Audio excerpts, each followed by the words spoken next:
बिस्मिल्लाहिर्रहमानिर्रहीम। Students, financial accounting में बहुत सारे स्टूडेंट्स ने अक्रूवल एंड प्री पेमेंट से रिगार्डिंग जो है इनकम के अकाउंट के बारे में पूछा था। तो मैंने सोचा कि एक छोटी सी एक वीडियो बना दी जाए कि इनकम के अकाउंट का with respect to accrual and prepayments जो है वो किस तरीके से हम जो है उसको बनाते हैं या हम इसको किस तरह से डील करते हैं। फॉर एग्ज़ाम्पल, ये हमारा ये एक इनकम का अकाउंट है बच्चों, और इनकम के अकाउंट में यानी कि we have to find out the income for the year. तो income for the year find out करने के लिए बच्चों हम क्या करेंगे, अगर आपको किसी भी इनकम का ओपनिंग बैलेंस जो है इनकम रिसीवेबल दिया हुआ हो तो you have to write on the debit side. और अगर कोई भी इनकम के अकाउंट का ओपनिंग बैलेंस अगर आपको जो है वो अनअर्न्ड में या एडवांस में दिया होगा तो आप उसको क्रेडिट साइड पे लिखेंगे। ये आपने कोई भी इनकम के अकाउंट का ये फॉर्मेट बना रहा हूँ मैं, कोई भी इनकम के अकाउंट का ये फॉर्मेट है। ओपनिंग बैलेंस इनकम रिसीवेबल का, कोई भी अक्रूड इनकम हो, अक्रूड इनकम भी बोलते हैं बच्चों, जिसको आप जो है इनकम रिसीवेबल भी बोलते हो। अगर जो भी ओपनिंग बैलेंस दिया होगा वो आप डेबिट साइड पे रखोगे। और अगर फॉर एग्जांपल आपको ओपनिंग बैलेंस किसी भी इनकम के अकाउंट का अनअर्न्ड में दिया हो या एडवांस में दिया हो, so you have to write on the credit side, क्योंकि लाइबिलिटी जो है हमेशा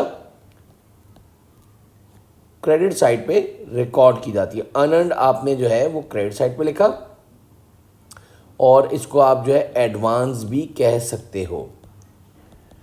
तो आपने इसका बैलेंस जो है क्रेडिट साइड पे लिख दिया। उस इनकम से रिलेटेड जितना भी कैश रिसीव्ड हुआ है, आपको जितना भी कैश रिसीव होगा, you have to write cash received. Cash received जो आप लिखेंगे आप वो क्रेडिट साइड पे पोस्ट करेंगे, कैश रिसीव्ड। अब वो कैश रिसीव आपको साल में या जिस पर्टिकुलर पीरियड का बनाया है वो एक दफ़ा कैश रिसीव हुआ हो, 2 मरतबा रिसीव हुआ हो, 3 मरतबा रिसीव हुआ हो, जितना भी कैश रिसीव हुआ during the period of time you have to write on the credit side. जब आपने ये सारा पोस्ट कर दिया, अब लास्ट में आपके पास क्लोजिंग बैलेंस भी दिया हुआ होगा। अगर क्लोजिंग बैलेंस इनकम के अकाउंट का, मैं फिर कह रहा हूँ, क्लोजिंग बैलेंस इनकम के अकाउंट का अगर रिसीवेबल में दिया हो बच्चों, या आपको अक्रूड में दिया हुआ हो, तो आपने ये डबल लाइन के नीचे जो है बैलेंस ब्रॉट डाउन लिखा। और बैलेंस ब्रॉट डाउन जो है ऑब्वियसली बात है थोड़ी सी रिवर्स वर्किंग होती है, वो बैलेंस कैरेट डाउन से आता है बच्चों। बैलेंस ब्रॉट डाउन जो है याद रखिएगा बैलेंस कैरेट डाउन से आता है। इन द सेम वे हो सकता है कि एंडिंग बैलेंस आपको वो अनअर्न्ड में दिया हुआ हो। जब हम इसका एक सवाल करेंगे तो इंशाल्लाह और भी क्लियर हो जाएगा। या एडवांस में दिया हो तो बैलेंस ब्रॉट डाउन आप डबल लाइन में, आप डबल लाइन के नीचे क्रेडिट साइड पे लिखोगे, इसलिए लाइबिलिटी क्रेडिट साइड पे होती है। ब्रॉट डाउन आता कहाँ से, I mean to say that यानी रिवर्स वर्किंग होगी बच्चों। तो आपने ये इधर पोस्ट कर दिया। लास्ट में हम जो है ये टोटल कर देंगे, जितना भी आपको कैश रिसीव हुआ था वो सारा का सारा आपने कैश रिसीव जो है बच्चों, और उसके अंदर जो अगर ओपनिंग बैलेंस दिया हुआ था तो उन सबको जितना भी कैश रिसीव हुआ था और ओपनिंग बैलेंस को, और साथ साथ ये अनअर्न्ड का अगर एंडिंग बैलेंस आपको दिया हुआ है तो ये सब ऐड करके इधर टोटल आएगा।